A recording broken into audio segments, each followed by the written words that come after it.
time lapse. Dami ng kinakain ko. Tokwa. Nag-crave ako palagi ng tokwa ngayon kasi ang sarap ng sausawan ko. Suka na may toyo, celery, tapos sibuyas, tapos sile. Ang sarap. Binili kong tokwa is dalawa. Or in case na ubos ko, matitira pa rin kay Angelo Galang. Isang araw kasi bumili ako, isa lang. Gusto ko nang ubusin kaso naiisip ko, baka gusto matikman ni Angelo Galang, di ba? Baka gusto matikman ang asawa ko. Alam mo yung lima na lang natitira, tinitingnan ko, kaya kakainin ko ba to?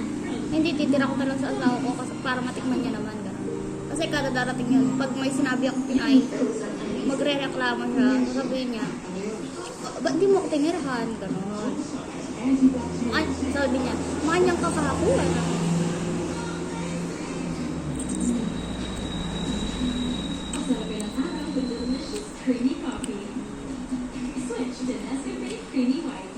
Ako lang mag-isa sa bahay. Kaya wala kang balibangan hindi kumain. Kain ng kain, hindi naman nataba. Diba? Yung iba nang tatanong, anong kanin mo? Anong bigas mo? Bakit hindi ka tumataba? Ganun. Yung iba naman, gusto nila magpataba pero di nataba. Yung iba, yung matataba, hirap magpapayat. Ganun. Alam ko ba't ganun? Hindi pa rin maubos ko to or masaklawan ko mo talaga mato. Tinutukaw pa mo lang ako. Kita nyo? Sarap ng kulay, no? Kita nyo ba? Ay, hindi na ganun. Ito, oh.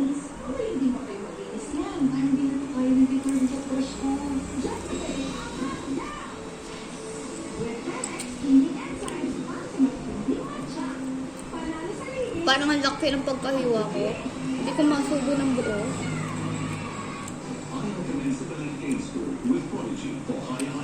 Hindi mo makagawa ng dalawang kagatan lang.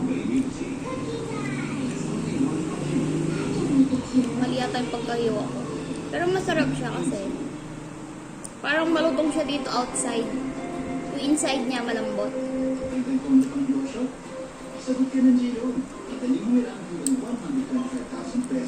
Ganyan yung itsura ko, no? Agar. Tapos para magluto, pawis na pawis ako. Tapos nagtalila ako ng buhok. Kasi excited ako mag-video. Pag ako lang mag-isa, ikaw naman ang gagawin ko. Puro ganito ganyan. Pero pag may tao, naya akong gumalaw. I don't know why. Sobra naman yung pagka-introvert ko. Na naiinis na ako sa sarili ko, hindi na tama. Sabi ko, hindi na tama. Hindi na tama to. Bulan na naman. Bulan na naman. Maririnig niyo pa ba ako?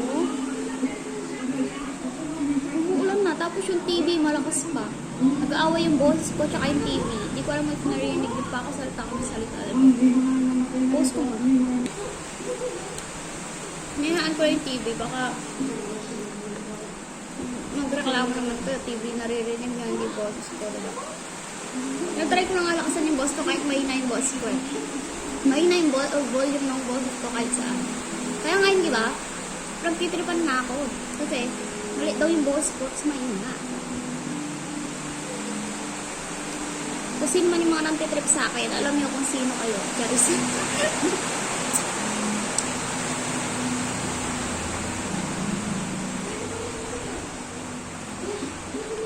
Diba? Feeling ko alas 3 uuwi yung asawa. Feeling ko alas 3 siya mag-out din. 3:30 yan dito na siya. Today is Friday oh. Alam ko pag Friday maaga siya umuwi. Monday 3 siya umuwi. 3:30 yan dito na siya. Tuesday 6:30 siya nag-out. 7 nandito na siya. Wednesday ganun din. 3:30 yan dito na siya. Thursday, 6:30 ulit. Ngayon, Friday, alas 3. Parang salitan lang. Bukas, 6:30 na naman siya na. Kasi Sunday, wala naman siyang pasok. Kaya parang uwi siya ng 6:30. Ng 7. nakwento niya sa akin is may report daw siya ngayon. Kinakabahan nga daw siya eh. Sabi niya kagabi, kakarugay Jello. Kasi daw, magre-report siya. May ano daw, computer sa harap niya, tapos ganito ganyan. Sabi ko, lagi naman siyang pumapasok. Wait lang.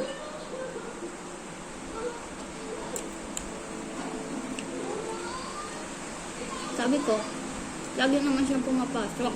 So, alam niya yung i-report niya. Alam niya yung nangyayari araw-araw. So, hindi ba siya nag-absent eh? Hindi siya dapat kabahan, sabi ko. May babasahin naman pala siya eh. So, wala siya dapat ikatakot doon. Kasi, sabi ko sa kanya, basahin niya ng konti, tapos explain niya. I-summarize niya yung mga nabasa niya. Ganon. Kasi nung ako, gano'n ako. Ready. Gano'n ako. Hindi niya tatanong. Natugan ko lang ako, pero magaling ako sa gano'n. Naiya lang ako, pero magaling ako sa gano'n. Nung nag-aaral ako, wala akong choice. Wala akong choice, kundi mag-report. Alam niyo ba yung isang yellow paper na gano'n, yung malaki? Nakasulat lahat doon, nire-report ko about volcano. Iba't ibang type ng volcano. Believe it or not, naksak lang, wait lang. Believe it or not guys, memorize ko yun. Yung buong yellow paper na gano'n. Nagpalaktakan yung mga classmates ko. Kasi daw, ako lang yung naka-memorize ng isang buong gano'n. Without looking sa dalawang yellow paper na dinikit sa blackboard. As in, sa kanilang lang ako nakatingin din, salita ko ng salita. As in, kabisado ko lahat ng sinulat ko doon. Eh, ilan yun? 6 ata yun. 6 na volcano ata yun. Hindi akong kaamali. Nakalimutan ko na. Second year ako nun. Second year. Tapos, nung ano naman, nung grade 11 ako, may pinamemorize sila. English naman yun.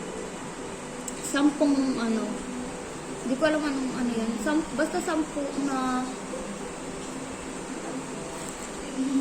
ito lang ha. Nabubusog ako kakasalta ako, ito. Bigyan niyo ako chance kumain. Absent ako nun. Halimbawa, pasok ako ngayon. Pero absent ako kahapon. Or dalawang absent ako nun. Tapos pumasok ako bigla. Tapos, tinanong ko yung katabi ko, ano na pag-aralan nila? Nung ganyan, si absent lang. Binasa ko yung napag-aralan nila. Tapos, pinatayo ako nung teacher. Madre yung ano nun eh, madre yung teacher namin. Alam niyo ba yung sa Mary Health? Yun, pinatayo ako. Na-memorize ko. 10, memorize ko yung 10.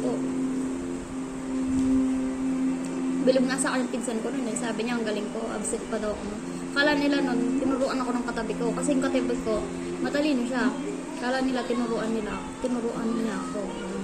Sabi naman ng katabi ko, hindi naman daw niya ako tinuruan. Kabilib siya sila sa akin. Kaya hanggang ngayon, sila sabi ng pinsan ko, ang galing ko daw, ang talino ko daw, ba't ako nag-stop mag-aral? Kahit yung tatay ng pinsan ko na yun, alam niya na gano'n. Pag may nagtatanong, sasabihin niya, matalino daw ako. Kaso yun nga, matalino, pero bobo sa pag-ibig, ganun ba? Matalino, pero napakatanga-tanga sa pag-ibig. Para sinabi ko na to. O hindi ganun yung ibig ko sabihin.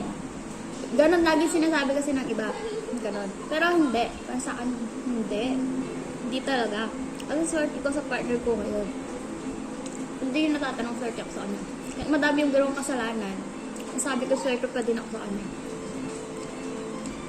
Dati, oo, nasabi ko, ba't ganun, ba't ganito? Anong gano'n umali? Ba't ganun yung boyfriend ko? Ganun. Pero ngayon, masasabi ko, proud ako. Proud ko sasabihin sa inyo na swerte ako sa asawa ko. Boyfriend ba sinabi ko kanina? Sana hindi nyo mapanood to. My God.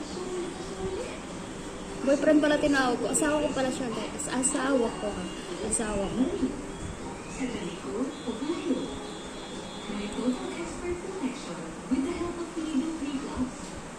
Yan nga, busog na ako. Dami pa, oh. niya ako kakasalta. Parang nahigop ko na lahat ng hangin. Diba? Nakasubok ko, no? Ginapit ko lang yan, guys. Kaya ganyan yung itsura. Saka to, ginapit ko lang din to. Tignan mo naman, di pantay. Ito, kaliit. Pag ginanyan mo, diba? Tagal-tagal. Pinagugupit ko yung buhok ko. Kapag pinapagalitan ng unang asawa ko. Kaya ganyan yung buhok mo, ano? Sabi ko kasi pa-black shampoo ako. Sampaan na ng buhok ko. Ito, magpa-black hair ako. Ganun. Ayoko naman kasi magpa-reban kasi ang nipis ng buhok ko, tapos pagpapariban, parang feel ko wala nang matitira or parang tingin ko parang kung may lupus, gano'n. Parang, kasi magpa-flat yung hair mo dito, tapos ang nipis-nipis, o diba? Parang may sakit, gano'n. Hindi ko lang kung papawa ko sa buhok ko para umayos naman. Huwag lang riban, ha? Huwag. Ayoko. As in, ayoko. Ever since di pa ako nagpa-riban. Ayoko. Tatakot ako. Alam mo, yung dami nang nauuso, pero ako takot pa din ako. Ginagalaw ko lang lagi yung pilik mata ko, nagpapa-eyelash extension ako. Or, minsan ako lang naglilinis ng kuko ko. Once pa lang ata ako magpa-manicure. Anong age ko na ngayon? 24. Pero once pa lang ako nagpa-manicure. Pero madalas ako mag-aano. Kasi parang, pag nagpalinis ako feel ko, hindi nila nakaano na tama. Ako gusto ko yung naglilinis ng kuko ko. Gusto ko sinisingitan yung kuko ko eh. Diba?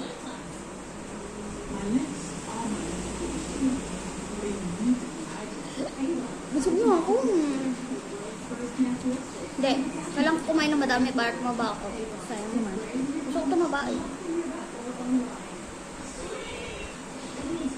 Kaso, feel ko, di naman ako tumataba pag kain ako ng kain. Lumalaki lang yung tiyan ko pero di ako tumataba. Ano ba yan? Any suggestion naman, guys? Ang sawa na ako.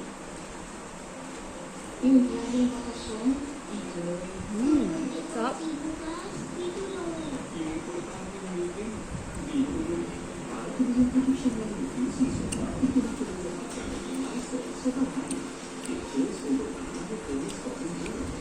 Yung iba, nagre-rejuve na, gano'n. Kasi di ba nauso rejuve, nail extension, eyelash extension. Ako, pagdating sa mukha naman uso, takot ako gumamit ng kung ano. Alam mo yun, parang feel ko okay naman na yung mukha ko, tapos pag gumamit ako gano'n, ano nangyayari, gano'n. Alam mo yun, uso ngayon, glass skin, gano'n. Tapos ako, hindi ako glass skin. Feel ko kasi pag gumamit ako ng radio, tigintab yung mukha ko, tapos mamumula. Feel ko magmamatanda yung itsura ko. Tingin nyo. Sabihin nyo nga sa akin kung kailangan ko mang radio. Sabi naman ng asawa ko, ayaw niya daw. Ako din naman, ayaw ko. Tagal ko na nga hindi eyelash extension. Ayaw din ulit ng asawa ko. Hindi ko lang, ba't ayaw niya lahat? Okay na daw ganito. Kaya sa kuko na lang ako bumabawi talaga. Lagi ko nililinisan yung kuko. Kahit tugas-ugas lang yun ng plato, laba-laba. Okay lang. Ako lang naman naglilinis, wala namang bayad, di ba? Kung alaw-alaw ko na pagtrabaho.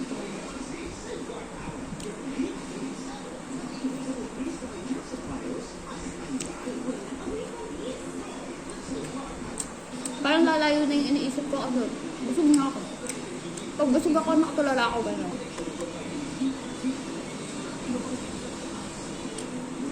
Kasala ka naman ako. Hindi ka naman magpapasok sa isip ko.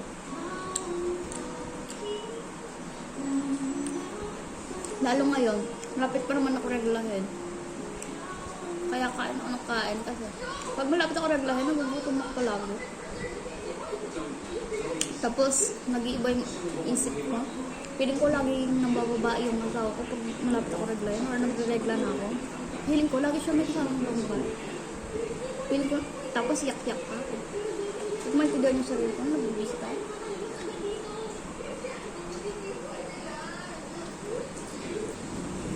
Pero kapag wala naman ako mens, kahit ang gawin ko buhay, sige lang, go lang. Pero pag may mens ako, mawala lang siya ng konti sa paningin ko. Feeling ko nakapagkita siya ng babae doon sa kanto. Feeling ko sumisegue siya, gano'n. Ang pinagagawa ko sa mga tokwalo, parang nilaro ko na. Porque busog na. Sorry po.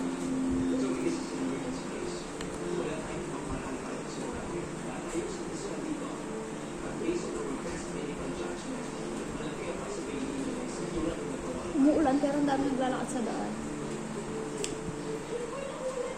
Anong oras na ba?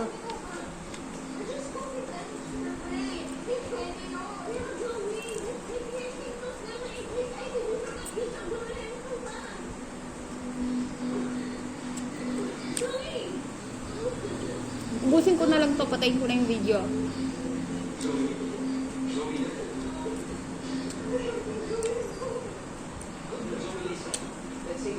Wait lang ha. Be patient.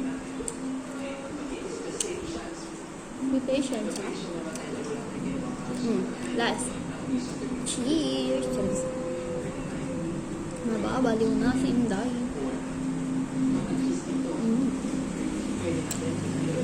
Sarap.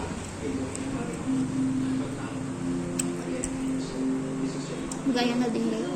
Bye!